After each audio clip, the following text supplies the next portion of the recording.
दोस्तों, कुछ आंसू आंखों से नहीं, किस्मत से बहते हैं। और उस दिन 65 साल की सावित्री देवी की आंखों से एक भी आंसू नहीं निकला, लेकिन उनका परिवार अस्थिर अंदर ही बिखर गया। कारण कोई बड़ा झगड़ा नहीं था, कोई गाली नहीं, कोई थप्पड़ नहीं। बस उनके बेटे ने नाश्ते करते हुए इतना कहा, माँ, अब आपको जरूरत पहले जैसी नहीं रही। थोड़ा अपने खर्चे और अपनी आदतें कम कर दीजिए। बस इतना सुनना था कि सावित्री देवी के हाथ से चाय का कप छूटकर जमीन पर गिर गया। कप टूटने की आवाज पूरे घर में गूंज गई, लेकिन उससे कहीं ज्यादा जोर से टूटा था एक माँ का दिल, जिस बेटे को उन्होंने अपनी गोद में खिलाया, जिसके लिए भूखे पेट रातें काटी, जिसकी किताबों के लिए अपनी शादी के गहने बेच दिए। आज उसी बेटे की जिंदगी में उनकी जगह सिर्फ एक खर्च बनकर रह गई थी। उस रात सावित्री देवी ने किसी से शिकायत नहीं की, उन्होंने किसी को जगाया भी नहीं। बस अपने कमरे में गई, पुरानी लकड़ी की अलमारी खोली, उसमें से एक छोटी सी डायरी निकाली, एक पुरानी तस्वीर और एक नीले रंग का लिफाफा निकाला। उन्होंने कांपते हाथों से कुछ लिखा, लिफाफा मेज पर रखा और आधी रात को बिना किसी आवाज की घर का दरवाजा खोलकर बाहर निकल गई। अगली सुबह रसोई ठंडी थी, चूल्हा नहीं जला था, तुलसी के पौधों में पानी नहीं डाला गया था और मेज पे रखा वह नीला लिफाफा देखकर बेटे रोहित के पैरों तले जमीन खिसक गई। जैसे ही उसने चिट्ठी खोली, उसकी आंखें फटी रह गई। उसमें सिर्फ 5 लाइनें लिखी थी, मगर उन 5 लाइनों ने उसकी पूरी जिंदगी बदल दी। आखिर उस चिट्ठी में ऐसा क्या लिखा था? क्यों एक माँ ने अपना ही घर छोड़ दिया? और क्यों 6 महीने बाद जब बेटा अपनी माँ से मिला तो माँ ने उसे पहचानने से ही इनकार कर दिया? इस सवाल का जवाब इतना दर्दनाक है कि शायद कहानी खत्म होने तक आपकी आंखें भी नम हो जाएं। तो कहानी पूरी जरूर सुनिए। हेलो फ्रेंड्स, मैं हूं नेहा गर्ग। सावित्री देवी की सुबह रोज 4 बजे शुरू होती थी। उम्र 65 साल हो चुकी थी। घुटनों में दर्द रहता था। डॉक्टर ने आराम करने की सलाह दी थी, लेकिन माँ की ड्यूटी कभी रिटायर नहीं होती। उन्होंने सबसे पहले भगवान के सामने दिया जलाया। धीरे धीरे हाथ जोड़कर बोली, हे भगवान, मेरे बच्चों की हर परेशानी मुझे दे देना। बस इनके चेहरे की मुस्कान कभी मत छीनना। प्रार्थना खत्म होते ही वह रसोई में चली गई। आटा गूंदा, चाय बनाई, टिफिन तैयार किया, दूध गर्म किया और फिर आंगन में झाड़ू लगाने लगी। ठंडी हवा चल रही थी। उनके कंधे पर पुरानी ऊनी शॉल थी। यह वही शॉल थी जो उनके दिवंगत पति रामनाथ पहली तनख्वाह से लाई थी। शॉल अब कई जगह से फट चुकी थी, लेकिन सावित्री देवी उसे किसी खजाने की तरह संभाल कर रखती थी। उन्होंने शॉल को सीने से लगाया और धीरे से मुस्कुराई। देखिए जी, आपके बिना सब कुछ तो है, बस इस घर में अपना कोई नहीं रहा। इतना कहकर उन्होंने अपनी आंखें पोंछ ली, क्योंकि आंसू अगर रसोई तक पहुंच जाते तो नमक ज्यादा पड़ जाता। उधर बेटा रोहित अपने कमरे में मोबाइल पर बैंक बैलेंस देख रहा था। उसकी पत्नी पूजा पास बैठी थी। वह धीरे से बोली, सुनिए, इस महीने फिर खर्च बढ़ गया है। स्कूल फीस, बिजली, एमआई और मम्मी जी की दवाइयां भी। रोहित ने गहरी सांस ली। हाँ, कुछ न कुछ करना पड़ेगा। उसी समय सावित्री देवी ट्रे में चाय लेकर कमरे में पहुंची। उन्होंने प्यार से कहा, बेटा, अदरक वाली चाय बनाई है। कल तुम्हें खांसी आ रही थी ना? रोहित ने चाय ली, लेकिन मुस्कुराया नहीं। कुछ पल चुप रहने के बाद बोला, माँ, अब आपको भी थोड़ा खर्च कम करना चाहिए।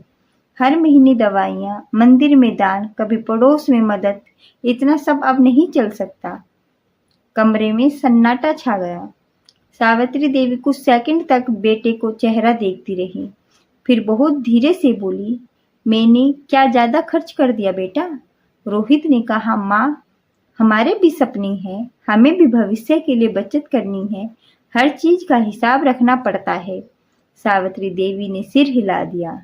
उन्होंने कोई सफाई नहीं दी। उन्होंने यह भी नहीं बताया कि पिछले हफ्ते दिन पैसों की बात हो रही थी।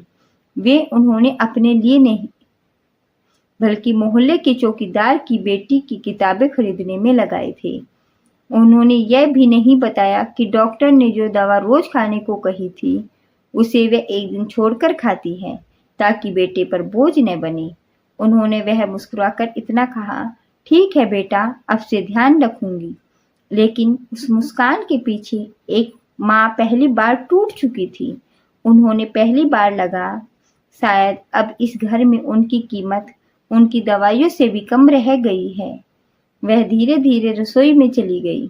गैस पर रखी चाय फिर उबल रही थी, लेकिन इस बार उबल सिर्फ चाय नहीं रही थी, एक माँ का दिल भी उबल रहा था।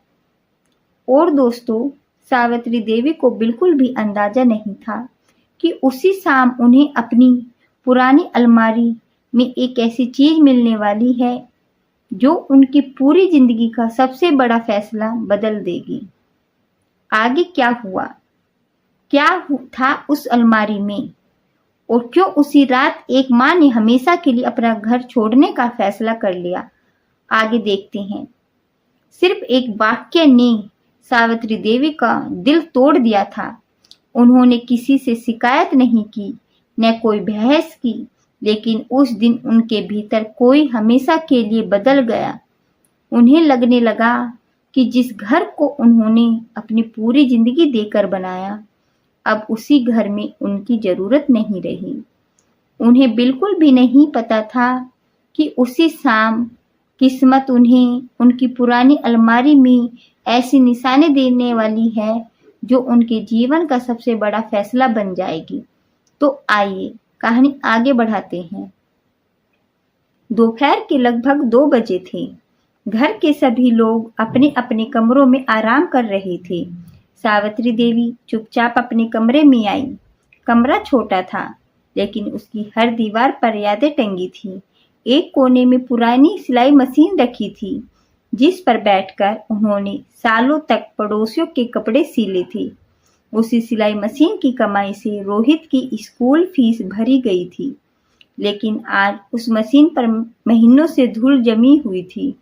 उन्होंने धीरे धीरे लकड़ी की पुरानी अलमारी खोली। अलमारी खोलते ही पुराने कपड़ों और चंदन की हल्की सी खुशबू कमरे में फैल गई। उन्होंने सबसे नीचे रखा एक लोहे का डिब्बा बाहर निकाला। डिब्बे में कुछ पुरानी चूड़ियाँ, पति रामनाथ जी की घड़ी, कुछ पीली पड़ चुकी तस्वीरें और एक छोटी सी लाल रंग की डायरी रखी थी। सावित्री देवी ने कांपते हाथों से डायरी खोली। पहले ही पन्ने पर लिखा था, अगर कभी मैं न रहूं तो इस डायरी को तब खोलना जब तुम्हें लगे कि तुम अकेली हो। यह रामनाथ जी की लिखावट थी। सावित्री देवी की आंखें भर आई। उन्होंने पन्ना पलटा। उसमें लिखा था, सावित्री, मुझे तुम पर सबसे ज्यादा गर्व है।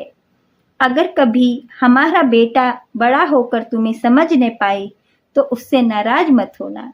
बच्चे अक्सर माँ बाप का प्यार तब समझते हैं जब बहुत देर हो चुकी होती है। ये पढ़ते ही सावित्री देवी की आंखों से आंसू टपक पड़े। उन्होंने डायरी को सीने से लगा लिया। उन्हें वह दिन याद आ गया जब रामनाथ जी इस दुनिया से जा रहे थे। अस्पताल के बेड पर लेटे लेटे उन्होंने उसका हाथ पकड़कर कहा था, रोहित को पढ़ाना, उसे अच्छा इंसान बनाना, यही मेरी आखिरी इच्छा है। सावित्री देवी ने उस दिन सिर झुकाकर वादा किया था और सचमुच उन्होंने अपनी पूरी जिंदगी उस वादे को निभाने में लगा दी। उन्होंने वह बरसात की रात याद आई जब घर में खाने को सिर्फ 2 रोटियां थी। एक रोहित ने खाई, दूसरी उन्होंने उसके टिफिन के लिए रख दी और खुद सिर्फ पानी पीकर सो गई थी। उन्हें वह दिन भी याद आया जब रोहित ने नई साइकिल की जिद की थी। उन्होंने अपनी माँ की दी हुई सोने की चैन बेच दी, लेकिन बेटे की मुस्कान कभी बिकने नहीं दी। रोहित खुशी से पूरे मोहल्ले में साइकिल चलाता रहा, लेकिन उसने कभी नहीं पूछा, माँ पैसे कहाँ से आए। शाम होने लगी। रसोई में पूजा की सहेली आई हुई थी। दोनों हंसते हुए बातें कर रही थी। सावित्री देवी रसोई में पकोड़े तल रही थी। उबलते तेल की एक बूंद उनके हाथ पर गिरी। हाथ लाल हो गया, लेकिन उन्होंने आवाज तक नहीं निकाली।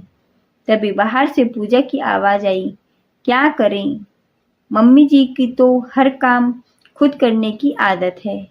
अगर काम न करे तो शायद इनका मन ही नहीं लगता। दोनों सहेलियां हंस पड़ी। सावित्री की देवी के हाथ वहीं रुक गए। उन्होंने पहली बार महसूस किया, जिस सेवा को वह प्यार समझती थी, दुनिया उसे सिर्फ आदत समझती है। उन्होंने चुपचाप गैस बंद की और पकोड़ों की प्लेट बाहर रख दी। कोई उनके चेहरे की तरफ देख भी नहीं रहा था।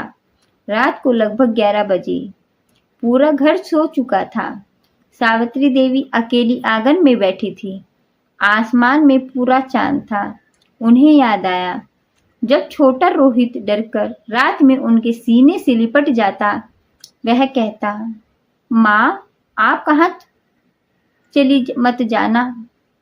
और आज उसी बेटे के घर में उन्हें अपने होने का बोझ महसूस होने लगा था। उन्होंने धीरे से भगवान की तरफ देखा और पहली बार कहा, हे प्रभु, अगर अब मेरी जरूरत यहाँ नहीं रही तो शायद कहीं और होगी। इतना कहकर वह उठी, कमरे में गई, मेज पर सफेद कागज रखा, कलम उठाई और लिखना शुरू किया। हर शब्द के साथ उनकी आंखों से आंसू गिरते रहे, लेकिन उन्होंने चिट्ठी पूरी की। फिर अलमारी में एक छोटा सा बैग निकाला। उसमें 2 जोड़ी साड़ियाँ, पति की तस्वीर, वह लाल डायरी और अपनी दवाइयाँ रखी। उन्होंने आखिरी बार पूरे घर को देखा, दीवारें, आंगन, रसोई और बेटे के कमरे का बंद दरवाजा। वह दरवाजे के पास कुछ पल रुकी। उनका मन हुआ एक बार बेटे के सिर पर हाथ फेर दें, लेकिन अगले ही पल उन्होंने अपने कदम पीछे खींच लिए। धीरे से बोली, खुश रहना बेटा, और बिना किसी आवाज की दरवाजा खोलकर अंधेरी सड़क पर निकल गई। उन्हें नहीं पता था कि यह सफर कहाँ खत्म होगा, लेकिन इतना जरूर पता था कि आज से वह किसी पर बोझ बनकर नहीं जाएगी। उधर अगली सुबह जब रोहित की नींद खुली, उसे जरा भी अंदाजा नहीं था कि मेज पर रखा एक सफेद लिफाफा उसकी पूरी जिंदगी बदलने वाला है। आखिर उस चिट्ठी में क्या लिखा था? क्या रोहित अपनी माँ को ढूंढ पाएगा? और सावित्री देवी आखिर गई कहाँ? इन सवालों के जवाब मिलेंगे आपको अगले पार्ट में। सुबह के ठीक 6 बजे थे। हर रोज की तरह घर में चाय की खुशबू नहीं थी। रसोई का दरवाजा खुला था, लेकिन गैस ठंडी पड़ी थी। आंगन में तुलसी का पौधा सूखा खड़ा था, जैसे वह भी किसी का इंतजार कर रहा हो। रोहित ने कमरे से बाहर निकलते हुए आवाज लगाई, माँ चाय बनी क्या? कोई जवाब नहीं आया। उन्हें दूसरी बार जोर से पुकारा, माँ कहाँ हो? फिर भी पूरे घर में सिर्फ सन्नाटा था। पूजा रसोई तक गई, वहां कोई नहीं था। उसके चेहरे पर हल्की घबराहट उतर आई। सुनिए, मम्मी जी कहीं दिखाई नहीं दे रही। रोहित ने पहले इसे सामान्य बात समझा। उसे लगा शायद मंदिर गई होगी, लेकिन तभी उसका नजर डाइनिंग टेबल पर रखे एक सफेद लिफाफे पर पड़ी। उस पर नीली स्याही से लिखा था, मेरे बेटे रोहित के लिए। रोहित का दिल जोर जोर से धड़कने लगा। उसने कांपते हाथों से लिफाफा खोला। रोहित का दिल जोर से धड़कने लगा। उसने कांपते हाथों से लिफाफा खोला। अंदर एक मुड़ी हुई चिट्ठी थी। जैसे उसने पढ़ना शुरू किया, उसकी आंखों के सामने सब धुंधला पड़ने लगा। मेरे प्यारे बेटे, जब तुम यह चिट्ठी पढ़ रहे होंगे तब मैं इस घर से बहुत दूर जा चुकी होंगी। कल पहली बार मुझे लगा कि मैं तुम्हारी जिंदगी पर बोझ बन गई हूँ।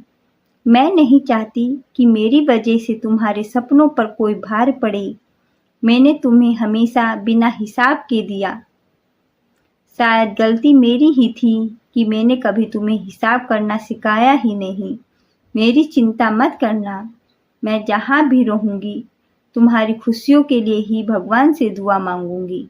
बस एक बात याद रखना, जिस दिन माँ अपने ही घर में अपने खर्चे गिनने लगे, उस दिन समझ लेना कि उसका घर उससे पहले ही छूट चुका होता है।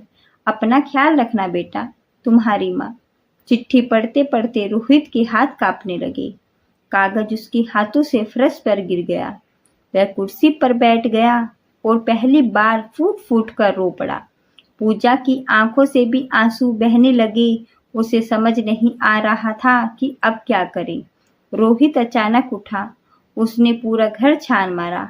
माँ का कमरा, आंगन, छत, हर जगह देखा, लेकिन सावित्री देवी सचमुच जा चुकी थी। उनका पुराना मोबाइल तब तक कमरे में पड़ा था, यानी वह जानबूझकर किसी से संपर्क नहीं रखना चाहती थी। रोहित बिना समय गवाए बाहर भागा। सबसे पहले पास वाले मंदिर पहुंचा। माँ पुजारी से पूछा, पंडित जी, मेरी माँ आई थी क्या? पंडित जी ने सिर हिलाकर कहा, नहीं बेटा। फिर वह बस अड्डे पर पहुंचा। हर बेंच पर बैठी हुई बुजुर्ग महिला को ध्यान से देखने लगा। कई बार उसे लगा शायद यही माँ है, लेकिन हर कोई और निकली। दोपहर तक उसने अस्पताल, रेलवे स्टेशन, रिश्तेदार, पुराने पड़ोसी सब जगह पूछ लिया, लेकिन कोई खबर नहीं मिली। शाम को थका हारा वह घर लौटा। माँ का कमरा खुला हुआ था। उसकी नजर बिस्तर के पास रखी पुरानी चप्पलों पर पड़ी। उसने अचानक बचपन याद आ गया। बारिश के दिनों में स्कूल से लौटते समय जब उसके जूते भीग जाते थे तो माँ अपने पैरों में पुरानी चप्पल पहन लेती और नए जूते उसे पहना देती। उसने कभी नहीं पूछा था, माँ आपके लिए नए जूते कब आएंगे? आज वही पुरानी चप्पलें कमरे में अकेली पड़ी थी। रोहित उन्हें सीने से लगाकर रोने लगा। उसी रात पूजा अलमारी साफ कर रही थी। अचानक उसे तकिए के नीचे एक छोटे से कपड़े की पोटली मिली। उसने खोला तो उसमें कुछ मुड़े हुए नोट थे और एक छोटी सी पर्ची। उस पर लिखा था, पूजा को हर रंग की साड़ी बहुत पसंद है। अगली करवा चौथ पर उसके लिए खरीदूंगी। भगवान करे मेरी बहू हमेशा मुस्कुराती रहे। पूजा की आंखें भर आई। जिस सास को वह सिर्फ जिम्मेदारी समझती थी, वही शाम उसके लिए बहुत बड़ी बन गई। वही सास उसके लिए चुपचाप पैसे जोड़ रही थी, वह वहीं बैठकर रो पड़ी। उधर शहर के दूसरे छोर पर एक छोटे से वृद्धाश्रम के कमरे में सावित्री देवी खिड़की के पास बैठी थी। उसके सामने उनके पति की तस्वीर रखी थी। उन्होंने तस्वीर को देखकर धीरे से कहा, देखिए जी, मैं हारकर नहीं आई हूँ, बस किसी पर बोझ बनकर जीना नहीं चाहती थी। इतने में वृद्धाश्रम की संचालिका मीरा बहन कमरे में आई। उन्होंने प्यार से पूछा, नीरम नहीं है? सावित्री जी कुछ खाएंगी? सावित्री देवी हल्की सी मुस्कुराई, भूख तो है, लेकिन अपने घर की याद उससे बड़ी है। मीरा बहन ने उसका हाथ थाम लिया। कभी कभी अपना घर छोड़ने वाले लोग कमजोर नहीं होते, बहुत मजबूत होते हैं। सावित्री देवी ने खिड़की से बाहर देखा। सड़क पर एक छोटा बच्चा अपनी माँ का हाथ पकड़कर चल रहा था। यह दृश्य देखते ही उनकी आंखों से आंसू बह निकले। उन्होंने धीरे से कहा, भगवान हर बच्चे को माँ का प्यार देना, लेकिन किसी माँ को अपने ही बच्चे से दूर मत करना। लेकिन दोस्तों, सावित्री देवी को बिल्कुल भी नहीं पता था कि अगले ही दिन वृद्ध आश्रम में एक ऐसी घटना होने वाली है जो पूरे शहर को उनका नाम याद करा देगी। और उधर रोहित को माँ की पुरानी डायरी में ऐसा राज मिलने वाला था जिसे पढ़कर वह खुद से नजरें नहीं मिला पाएगा। आखिर डायरी में क्या लिखा था? वृद्धाश्रम में ऐसा क्या हुआ कि सबकी आंखें नम हो गई? सावित्री देवी घर छोड़कर एक वृद्धाश्रम पहुंच चुकी थी। उधर रोहित हर जगह अपनी माँ को ढूंढ रहा था, लेकिन उसे सिर्फ पछतावा मिल रहा था। उसे बिल्कुल भी अंदाजा नहीं था कि उसकी माँ आज भी उसके लिए भगवान से दुआ मांग रही है। और अगले ही दिन एक छोटी सी घटना सबकी जिंदगी बदलने वाली थी। सुबह के 5 बजे थे। वृद्धाश्रम में अभी ज्यादातर लोग सो रहे थे, लेकिन सावित्री देवी की आदतें आज भी नहीं बदली थी। उन्होंने सबसे पहले मंदिर में दीपक जलाया, 2 मिनट आंखें बंद कर भगवान से प्रार्थना की, फिर धीरे धीरे पूरे आश्रम में घूमने लगी। जिस बुजुर्ग की चादरें नीचे गिर गई थी उसे उठाकर ओढ़ा दी, किसी के लिए पानी भर दिया तो किसी के लिए दवा निकाल कर दे दी। मेरा बहन दूर खड़ी सब देख रही थी। उन्होंने मुस्कुराते हुए कहा, सावित्री, आप यहाँ रहने आए हैं या पूरा वृद्धाश्रम संभालने? सावित्री देवी हल्का सा मुस्कुराई। बहन, जिसने पूरी जिंदगी परिवार संभाला हो उसके हाथ खाली बैठना भूल जाते हैं। उसी समय बरामदे से तेज आवाज आई, कोई है? बचाओ! सब लोग घबराकर दौड़ो। 80 साल की कमला अम्मा अचानक चक्कर खाकर जमीन पर गिर गई थी। उनकी सांसें तेज चल रही थी। सब घबरा गए, लेकिन सावित्री देवी बिना एक पल घबराए उनके पास बैठ गई। उन्होंने उनका सिर अपनी गोद में रखा, धीरे धीरे पानी पिलाया, उनका हाथ पकड़कर बोली, कुछ नहीं होगा, मैं यहीं हूँ। कमला अम्मा कांपती आवाज में बोली, बेटी, आज पहली बार किसी ने मुझे अपनेपन से छुआ है। यह सुनकर वहां खड़े बुजुर्ग रो पड़े, क्योंकि हर किसी को अपने बच्चों की याद आ गई थी। कुछ देर बाद डॉक्टर आए। जांच करने के बाद बोले, अगर 5 मिनट और देर हो जाती तो हालत बहुत बिगड़ सकती थी। मीरा बहन ने सावित्री देवी की तरफ देखा। उनकी आंखों में सम्मान था। उधर रोहित तीसरी रात भी सोया नहीं पाया। कमरे में हर तरफ माँ की यादें बिखरी थी। अचानक उसकी नजरें अलमारी के पास रखे पुराने लोहे के डिब्बे पर पड़ी। उसने डिब्बा नीचे उतारा। अंदर एक पुरानी डायरी लिखी। उसने धीरे से पहला पन्ना खोला। उस पर लिखा था, यह मेरी निजी डायरी है। अगर कभी मेरा बेटा इसे पढ़े तो समझ लेना कि उसे मेरी याद आ गई है। रोहित की धड़कन तेज हो गई। उसने अगला पन्ना खोला। 12 जुलाई। आज रोहित को तेज बुखार था। पूरी रात उसकी पेशानी पर पट्टियां रखती रही।